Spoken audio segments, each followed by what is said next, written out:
Pagi-pagi bertemu angsa. Kelihatan warnanya pink muda. Berhitung 1, 2, 3. Presentasi segera kita buka. Assalamualaikum warahmatullahi wabarakatuh. Waalaikumsalam warahmatullahi wabarakatuh. Selamat pagi semuanya, salam sejahtera bagi kita semua. Sebelumnya saya ucapkan terima kasih kepada teman-teman telah meluangkan waktunya untuk mendengarkan hasil dari presentasi kami.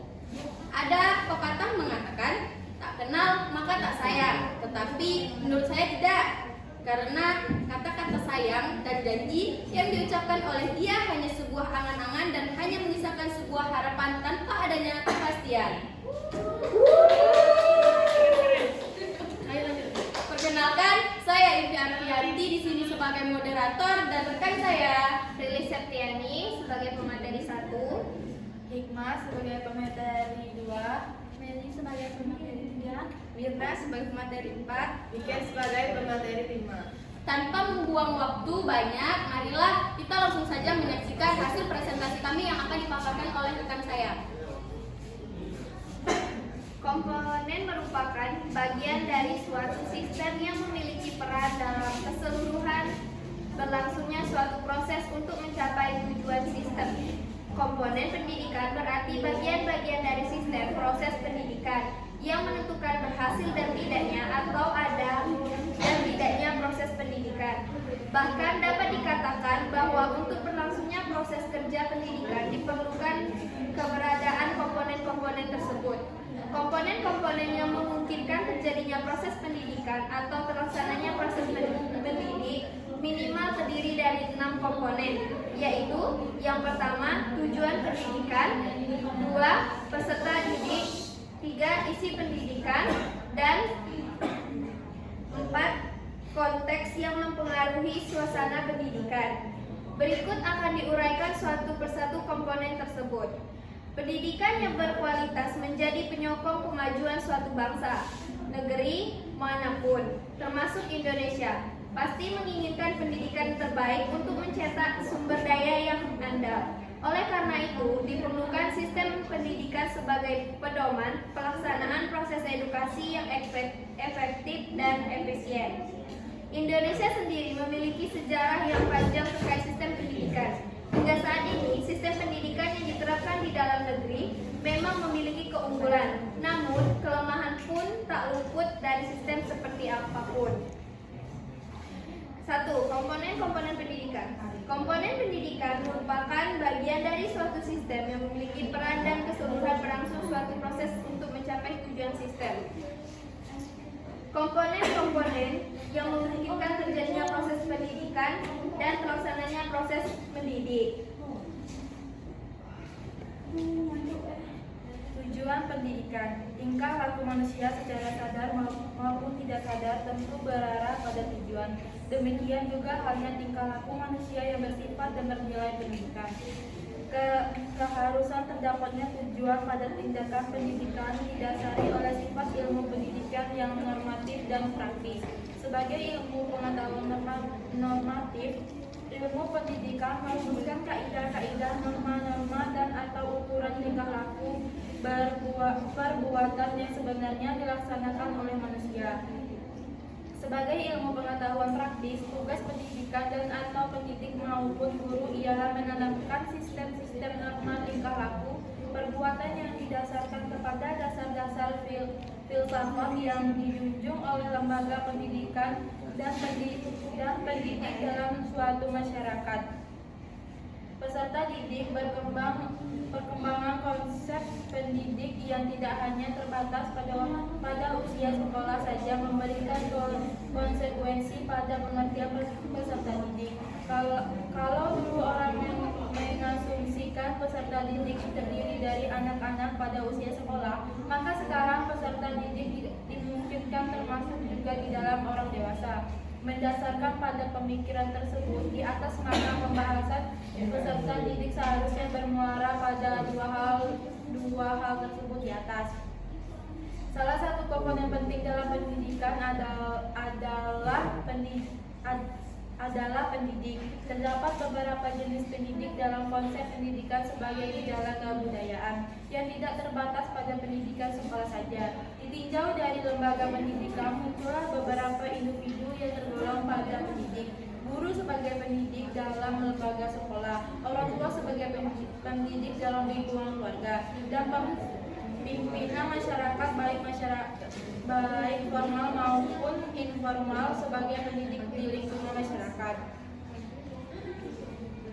Kedudukan orang tua sebagai pendidik merupakan pendidikan yang kodrati dalam lingkungan keluarga. Artinya orang tua sebagai pendidik utama dan yang pertama dan berlandaskan pada hubungan cinta kasih bagi keluarga atau anak yang lahir di lingkungan keluarga mereka. Kedudukan orang tua sebagai pendidik sudah berlangsung lama, bahkan sebelum ada orang yang memikirkan tentang pendidikan. Secara umum dapat dikatakan bahwa semua orang tua adalah pendidik, namun tidak semua orang tua mampu melaksanakan pendidikan dengan baik. Sebagaimana telah dikemukakan oleh bahasan di atas, bahwa kemampuan untuk menjadi orang tua sama sekali tidak sejajar dengan kemampuan untuk mendidik. Guru atau pendidik di sekolah. Guru sebagai pendidik di sekolah yang secara langsung maupun tidak langsung mendapatkan tugas dari orang tua atau masyarakat untuk melaksanakan pendidikan. Karena itu, kedudukan guru sebagai pendidik dituntut memenuhi persyaratan-persyaratan, baik persyaratan pribadi maupun persyaratan jabatan. Persyaratan pribadi didasarkan pada ketentuan yang terkait dengan nilai tingkah laku yang dianut, kemampuan intelektual, sikap dan emosional. Persyaratan jabatan profesi terkait dengan pengetahuan yang dimiliki, baik yang berhubungan dengan pesan yang ingin disampaikan maupun cara penyampaiannya, dan memiliki filsafat pendidik yang dapat dipertanggungjawabkan.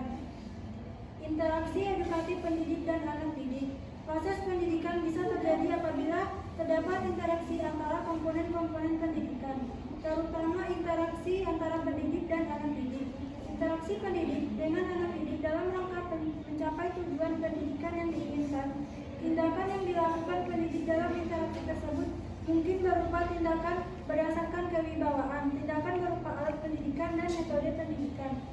Pendidikan berdasarkan kewibawaan dapat dicontohkan dalam peristiwa pengajaran di mana seorang guru sedang memberikan pengajaran di antara beberapa murid membuat suatu yang menyebabkan terganggunya jalan pengajaran. Kemudian guru tersebut memberikan peringatan, maka beliau ini telah melaksanakan tindakan berdasarkan kewibawaan. Dengan demikian, tindakan berdasarkan kewibawaan yaitu bersumber dari dewasa seorang pendidik untuk mencapai tujuan pendidikan, tujuan kesosialian, sosial dan lain-lain.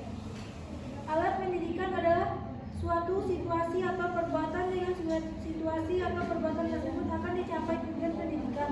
Tindakan pendidik untuk menciptakan ketenangan agar tercapainya tujuan pendidikan tertentu dalam proses pengajaran, atau melakukan perbuatan untuk mencapai tujuan pendidikan tertentu, umpamanya nasihat, teguran, hukuman, dan teguran agar anak mau berbakti pada orang tua. Dalam interaksi pendidikan tidak terlepas metode atau bagaimana pendidik dilaksanakan. Terdapat beberapa metode yang dilakukan dalam mendidik, yaitu metode diktatorial, metode liberal, dan metode demokratis. Metode diktatorial bersumber dari teori empiris yang menyatakan bahwa perkembangan manusia semata-mata ditentukan oleh faktor di luar manusia, sehingga pendidikan bersifat maha kuasa. Sikap menunjukkan sikap diktator dan otoriter, pendidik yang menentukan segalanya. Metode liberal bersumber dari pendirian naturalisme yang berpendapat bahwa perkembangan manusia itu sebagian besar ditentukan oleh kekuatan dari dalam yang secara wajar atau kodrat ada pada diri manusia. Pandangan ini menimbulkan sikap bahwa pendidik terlalu banyak ikut campur terhadap perkembangan anak. Biarkanlah anak berkembang sesuai dengan kodratnya secara bebas atau liberal. Metode demokratis bersumber dari teori konvergensi yang mengatakan bahwa perkembangan manusia itu tergantung pada faktor dari dalam dan dari luar. Isi pendidikan. Isi pendidikan memiliki kaitan yang erat dengan tujuan pendidikan. Untuk mencapai tujuan pendidikan, perlu disampaikan kepada peserta didik isi atau bahan yang biasanya disebut kurikulum dalam pendidikan formal. Isi pendidikan berkaitan dengan tujuan pendidikan dan berkaitan dengan manusia ideal yang dicita-citakan. Lingkungan pendidikan. Lingkungan pendidikan meliputi segala segi kehidupan atau kebudayaan.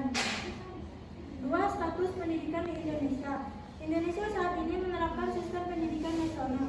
Semua jenjang, jalur, dan jenis pendidikan harus mengimplementasikan sistem tersebut.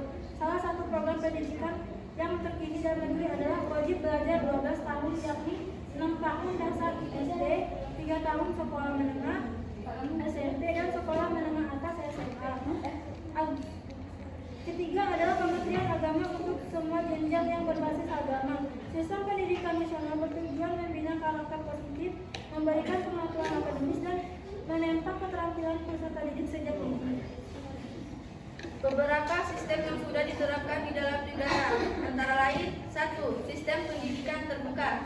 Sistem pendidikan ini mendorong peserta didik untuk meningkatkan kreativitas, inovasi, serta kemampuan kerjasama dengan teman sekelas. 2. Sistem edukasi beragam.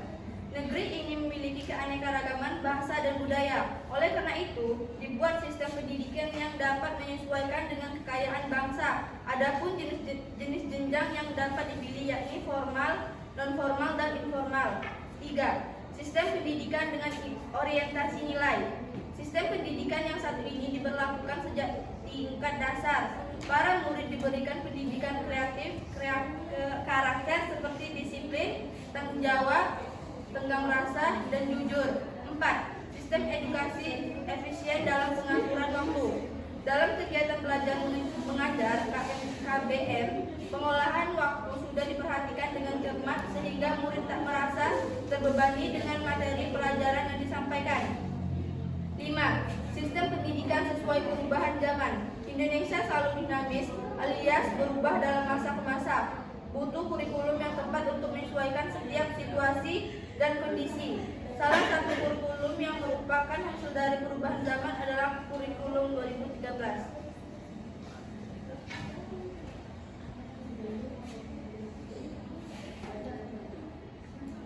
Baiklah teman-teman, itu tadi hasil dari presentasi kami. Kami di sini akan membuka sesi tanya jawab apabila teman-teman masih ada yang kurang paham atau dari materi kami belum sesuai dengan apa yang teman-teman berikan. Kami memberikan 2 pertanyaan. Bagi teman-teman, dipersilakan yang ingin bertanya. Ya, Putri di situ, silakan. Perkenalkan, saya Putri, perwakilan dari kelompok 6, ingin bertanya kepada kelompok 2. Bagaimana manajemen sumber daya manusia dapat berkontribusi pada kesuksesan lembaga pendidikan? Terima kasih Putri atas pertanyaannya. Apakah ada teman-teman yang ingin bertanya lagi? Ya, Sadia, boleh.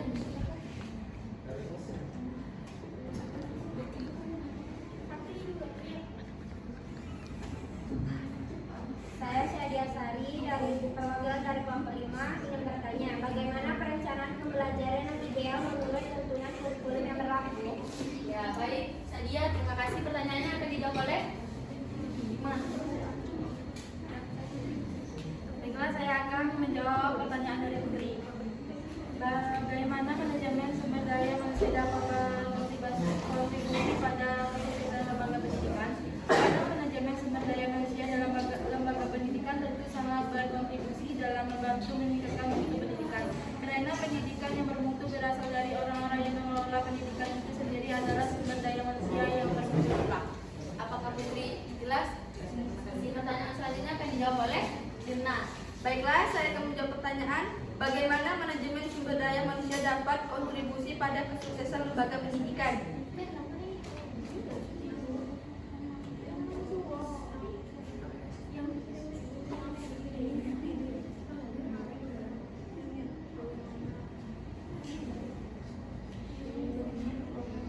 Bagaimana perencanaan pembelajaran yang ideal menurut tuntunan kurikulum yang berlaku? Perencanaan yang ideal menurut tuntunan kurikulum yang tentunya telah memenuhi kriteria yang harus dilakukan dalam pembelajaran. sesuai dengan kurikulum yang sedang berlaku. Perencanaan setidaknya meliputi 3 hal pokok, yaitu pendahuluan, kegiatan inti, kemudian penutup. Dalam satu fase perencanaan tersebut telah tergambarkan model pembelajaran dengan jelas. Kemudian dalam strategi hingga praktis pengajar juga telah disebutkan pada pembelajarannya. Uzair Usman dalam bukunya Menjadi Guru Profesional menyebutkan persiapan pengajar yang baik harus memenuhi kriteria, materi, dan tujuan mengacu pada garis besar program pengajaran. Proses pembelajaran mengajar menunjang pembelajaran aktif dan mengacu pada analisis materi pembelajaran. Baiklah, dapat disimpulkan bahwa sistem merupakan satu kesatuan yang terdiri atas komponen-komponen atau elemen-elemen, juga unsur-unsur sebagai sumber-sumber yang mempunyai hubungan fungsional yang teratur, yang saling membantu untuk mencapai suatu tujuan yang diharapkan. Pendidikan di Indonesia saat ini masih menghadapi berbagai tantangan. Kualitas pendidikan di Indonesia masih jauh dari harapan karena kesenjangan akses dan pendidikan antar wilayah, distribusi guru yang tidak merata, serta banyaknya kualitas lulusan yang rendah. Oleh sebab itu, pelayanan pendidikan harus dapat menjangkau seluruh lapisan masyarakat, bahkan yang tinggal di daerah tertinggal atau perbatasan sekalipun. Selain itu, layanan pendidikan juga harus berkualitas dan mampu mewujudkan sumber daya manusia unggul serta meningkatkan daya saing Indonesia di tingkat global. Baiklah teman-teman, itu tadi hasil dari presentasi kami. Apabila kami ada salah pengucapan atau kalimat, kami minta maaf dan kami akhiri. Wassalamualaikum warahmatullahi wabarakatuh.